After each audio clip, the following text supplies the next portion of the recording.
ఇలాంటి breaking news వెంటనే నా నుండి పొందుటకు మీరు ఇప్పుడే ఈ వీడియో క్రింద కుడివైపున ఉండే సబ్స్క్రైబ్ మరియు గంట గుర్తుపై క్లిక్ చేయండి, లైక్ చేయండి, మీ మిత్రులకు షేర్ చేయండి.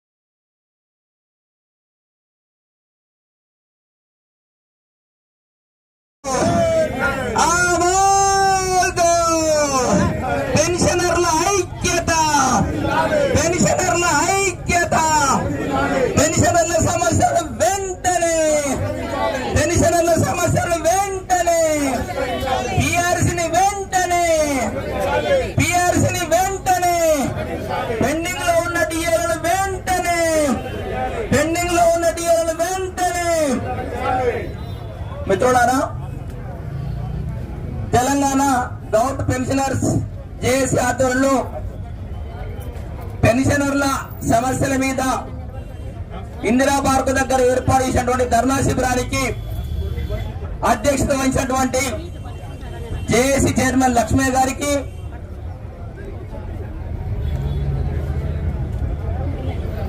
సెక్రటరీ జనరల్ తులసి సత్యనారాయణ గారికి, వేదిక మీద ఉన్నటువంటి పెద్దలందరికీ, వేదిక ముందున్నటువంటి పెద్దలందరికీ హృదయపూర్వక నమస్కారాలు తెలియజేస్తా ఉన్నా.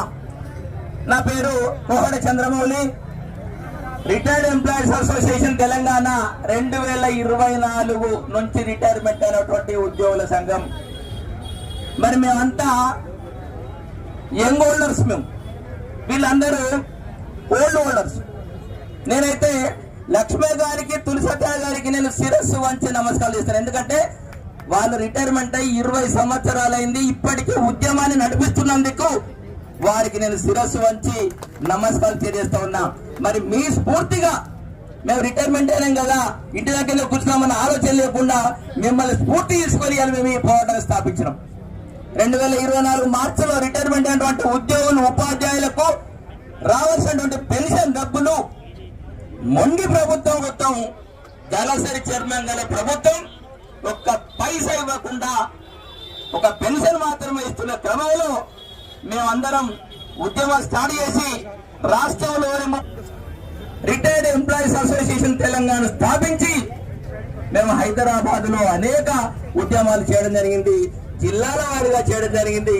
మొట్టమొదటి మా సమస్య మీద గౌరవనీయులు తులసి సత్యనారాయణ గారు మరియు లక్ష్మయ్య గారు 2025 ఆగస్టులో ఇదే స్థలంలో ఒక ధర్నా చేపట్టడం జరిగింది. ఆ తర్వాత 2025 నవంబర్ 15 నాడు 24లో రిటైర్మెంట్ అయినటువంటి పెన్షనర్ల కోసమే ఈ ధర్నా మేము చేపడుతున్నాం, మీరందరూ అధిక సంఖ్యలో రావాలి అని చెప్పి మమ్మల్ని ఆహ్వానిస్తే రాష్ట్రం నలుమూల నుంచి ఒక 10,000 మంది, ఎందుకంటే మేమందరం కడుపు గాలిస్తాం, డబ్బులు రాక అవస్థల పాలవుతూ నానా విధాల కష్టాలు పడుతూ అనేక మంది చనిపోతున్నటువంటి తరుణంలో ఇవాళ లక్ష్మయ్య గారు, మన తులసి సత్యనారాయణ గారు మా సమస్య మీద పోరాటం చేస్తే నవంబర్ 17, 2025 నాడు ఇదే ఇందిరా పార్క్ దగ్గర మా వాయిస్ వినిపించడం జరిగింది. అదేవిధంగా డిసెంబర్ 24 నాడు వీరి ఆధ్వర్యం లోపల రాష్ట్రంలోని 33 జిల్లాల్లో నిరాహార దీక్ష కూడా చేయడం జరిగింది. ఆ తర్వాత రాజకీయ పార్టీలు కూడా మమ్మల్ని ఆహ్వానించాయి, వారు కూడా ఇక్కడ ధర్నాలు చేపట్టడం జరిగింది. చేసి వాళ్ళు కూడా ఏర్పాటు చేయడం జరిగింది. ఒక్కటి నేను లక్ష్మయ్య గారికి, తులసి సత్యనారాయణ ఒకటి నేను రిక్వెస్ట్ చేస్తాను ఏంటంటే, మమ్మల్ని కానీ రోడ్డు మీద మరిచిపోయిన అవ్వ ఎవరు వినబడ్డా మా అమ్మ కావచ్చు అనుకుంటున్నాం, ఎవరు వినబడ్డా ఈ మా తల్లి కావచ్చు అనుకొని మేము ప్రతి ఉద్యమానికి ఎవరు ఉద్యమం చేపడితే ఆ ఉద్యమానికి ఎందుకు పోయినామంటే 2024 మార్చి నుంచి రిటైర్మెంట్ అంటారు ఉద్యోగులకు, ఉపాధ్యాయులకు రావాల్సిన డబ్బులు రాకపోవడం వల్ల మేము వాళ్ళతోటి మేము పోయినాం తప్ప వేరే ఉద్దేశం లేదు. ఇప్పటికి మేము జేఏసీలో కలిసి మేము పనిచేయడానికి మేము సిద్ధంగా ఉన్నాం. ఎప్పుడు మా సమస్య తీరిన తర్వాత, మాకు రావాల్సినటువంటి బకాయిలు వచ్చిన తర్వాత, ఇవాళ రాష్ట్రంలోని ప్రతిపక్ష నాయకులకు, ఎమ్మెల్యేలకు, మంత్రులకు అందరికీ కూడా మేము వినతి పత్రాలు ఇవ్వడం జరిగింది. మా గురించి అనేక సంఘాలు పోరాటం చేస్తే ప్రభుత్వం ఒక్కసారి మమ్మల్ని పిలిచి మీకు 100 రోజుల్లో 6,000 కోట్లను నేను రిలీజ్ చేస్తున్నా అని చెప్పి అంటే మేము 100 రోజులు ఆగినాం. అప్పటికి మా మిత్రులు చాలా మంది చనిపోయినారు.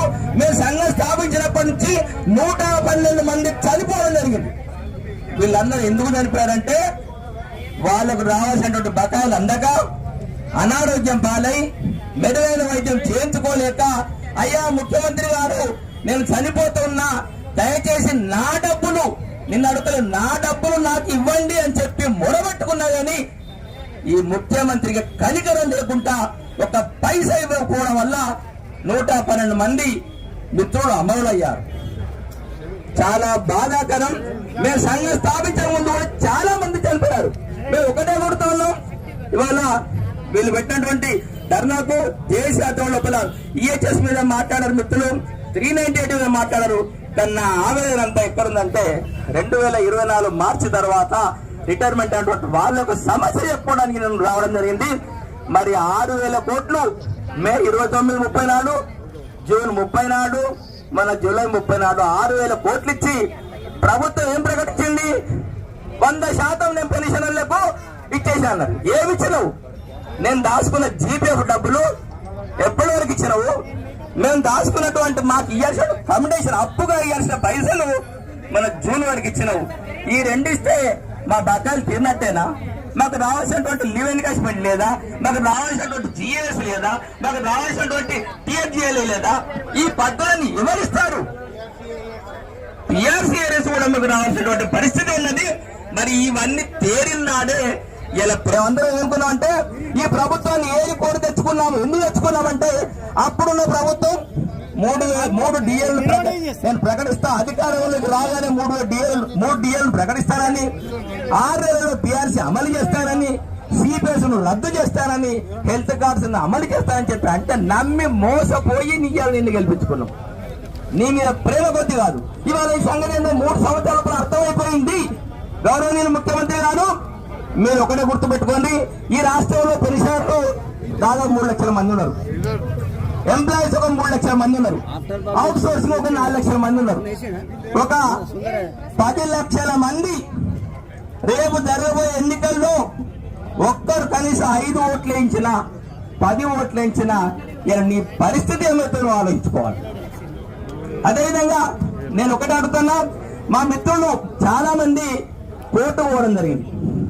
కోర్టు పోతే హైకోర్టు జడ్జి గారు మిస్టర్ సందీప్ కుమార్ సుల్తానియాను ఏ రాత్రి రావాల్సిన కోర్టుకు అని చెప్పి ఆర్డర్ వేస్తే ఆ భయానికి కొంతమందికి నువ్వు డబ్బులు ఇచ్చావు. నేను అడుగుతాను ఒకటి, మీ మీద గౌరవం ఉంది, మీ మీద నమ్మకం ఉంది, మేము కోర్టు పోలేదు, మరి మాకు ఇయ్యవా? కోర్టు పోయిన వాళ్ళకి ఇస్తావా? అట్లాంటి ప్రజాస్వామ్యంతో కోర్టు పోయిన వల్ల ఇలా కోర్టు చెప్తే ఇలా ప్రభుత్వం పనిచేస్తుందా?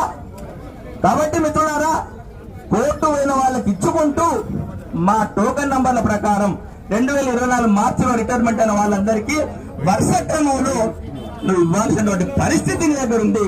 ఇప్పుడు ఈ నెల కూడా 2,000 కోట్లు ఇవ్వాలి. అదేవిధంగా ప్రతి నెల ఏకవత్తులో ఇచ్చే స్థాయి నీ దగ్గర లేదు కాబట్టి ప్రతి నెల 2,000 కోట్లను ఇచ్చి ఇలా పెన్షనర్లందరికీ బాకీలు తీర్పాలని నేను కోరుతా ఉన్నా. ఇంకొక విషయం, చాలా మందికి మా పెన్షన్ డబ్బుల మీద కమిటేషన్ ఇస్తే ఈయన ఏం చేస్తున్నావు? 135 నెలల లోపల రికవరీ చేయాల్సినటువంటి కమిటేషన్ నువ్వు ఇంట్రెస్ట్ కట్టి 180 నెలలు దాకా ఇచ్చుకోపోతున్నావు. మరి 2024 రిటైర్మెంట్ అయినట్టు మా డబ్బులు ఇకపోతే 2 సంవత్సరాలు నువ్వు బ్యాంకు మీద ఇయ్యవా? కాబట్టి మేము కోరుతున్నాం ఏంటంటే మా డబ్బుల్ని మాకు మిత్తితో సహా ఇవ్వాలి. ఇంకొక విషయం చెప్తా, పెన్షనర్లు డబ్బులు అందక మానసిక వేదనతోటి అనారోగ్యం పాలై చనిపోయారు. వాళ్ళకి ఎక్స్గ్రేసీ ఇవ్వాలి. ఎందుకు ఎక్స్గ్రేసీ అంటానంటే వాళ్ళకి కమిటేషన్ ఇస్తే, కమిటేషన్ తీసుకున్న తర్వాత వాళ్ళు అనారోగ్యం పాలై చనిపోతే ఆ కమిటేషన్ లో మిగిలిపోతుంది. నువ్వు వాళ్ళకి కమిటేషన్ ఇవ్వకుండా వాళ్ళు చనిపోయేలా చూసావు కదా, ఆ కమిటేషన్ ఎక్స్గ్రేసీ వాళ్ళకి ఆ కుటుంబాలకు నువ్వు అందజేయాలని చెప్పి నేను ప్రభుత్వాన్ని డిమాండ్ చేస్తా ఉన్నా. అదేవిధంగా మిత్రులారా, 1-2 నిమిషాలు మాట్లాడి నేను ముగిస్తాను. తర్వాత మాకు రావాల్సినటువంటి బకాయిలు పూర్తి స్థాయిలో వచ్చేంత వరకు మేము పోరాటం చేస్తామని జేఏసీ ఆధ్వర్యం లోపల మా సమస్య పూర్తిగా ఇది వచ్చేంత వరకు మేము పోరాటం చేస్తామని వాళ్ళు ఇచ్చినటువంటి జీపీఎఫ్ కమిటీషన్ కూడా ఇంకా చాలా మందికి అందలేదు. మరి వాళ్ళైతే బాహనంగా ప్రకటించుకున్నారు.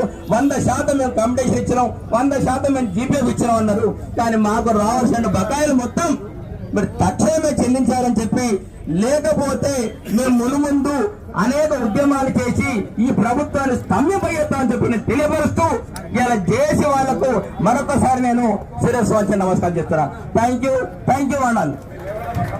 ఇలాంటి బ్రేకింగ్ న్యూస్ వీడియోలు నిరంతరం ఎప్పటికప్పుడు నేరుగా నోటిఫికేషన్ ద్వారా నా నుండి మీరు పొందుటకు ఈ వీడియో క్రింద కుడివైపున ఉండే సబ్స్క్రైబ్ మరియు గంట గుర్తుపై క్లిక్ చేయండి. లైక్ చేయండి. మీ మిత్రులకు షేర్ చేయండి.